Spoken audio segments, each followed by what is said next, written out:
Babylon நாட்டில் ஒரு பெரிய பொற்கலைய சிலை எழுப்பப்பட்டது.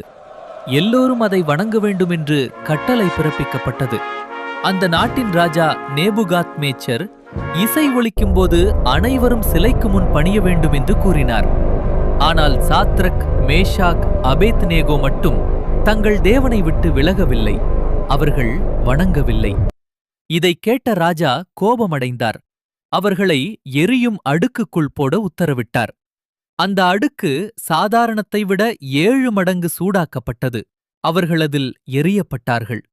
ஆனால் அதிசயம் நடந்தது. நெருப்புக்குள் 4 நடந்தார்கள்.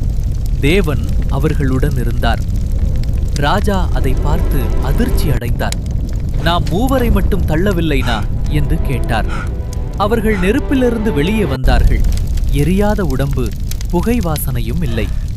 ராஜா தேவனை மகிமைப்படுத்தினார். அவர்களின் விசுவாசம் உலகத்திற்கே ஒரு சாட்சியானது.